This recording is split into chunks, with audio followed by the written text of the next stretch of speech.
Hey, 8th grade, here you see we have a multi-step equation that we need to solve. Our first step is going to be to group like terms. Now on the left, there's nothing like to group, so you can just bring down your 5x minus 8.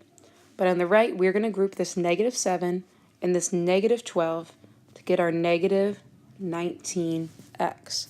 Negative 7 plus negative 12 makes negative 19. Now as we continue to solve the problem, we are going to use inverse operations to balance the equation. On the left, we have 5x minus 8. On the right, we have 11 minus 19x. Take a minute to pause the video and solve it for yourself, then come back to check your work.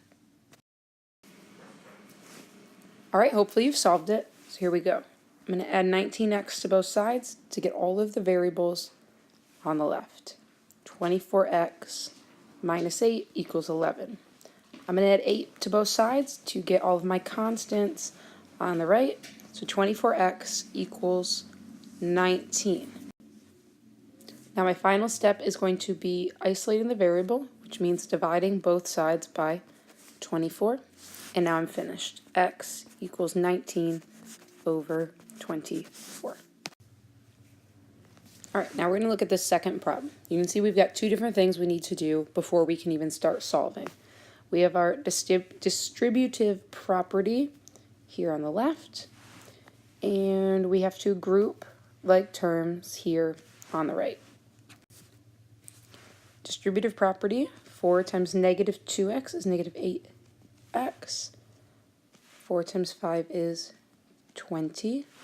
Equals, and then let's group like terms. We've got x here, we've got negative 9x here, so that gives me negative 8x.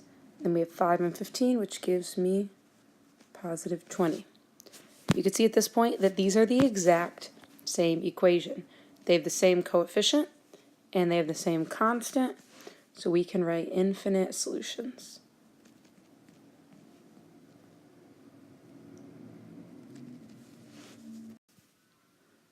Let's look at one more problem. Let's say we have 5 times 3x plus 2 equals 5 times 2x plus 3. Take a minute, solve it out, and then come back to see if your answer is correct. Alright, here's the worked out solution. Let's take a look at this blue step. That comes from my distributive property from where I solved it. What I did with my purple step is I moved all of my variables to the left side through inverse operations. Then I moved all my constants to the other side through inverse operations. And my final step was to divide both sides by 5, giving me x equals 1 as my final step to get my answer. Now maybe I'm not confident that that was the answer that I wanted, so what I'm going to do is go back up to the original problem and test it out. Okay, maybe I wasn't sure, so I've plugged in 1 in each of the x spots. So 3 times 1 is 3, plus 2 is 5 for the value of this parentheses. 2 times 1 is 2, plus 3 is also 5. So the left side makes 25, the right side makes 25. X equals 1 is my solution. I'm correct.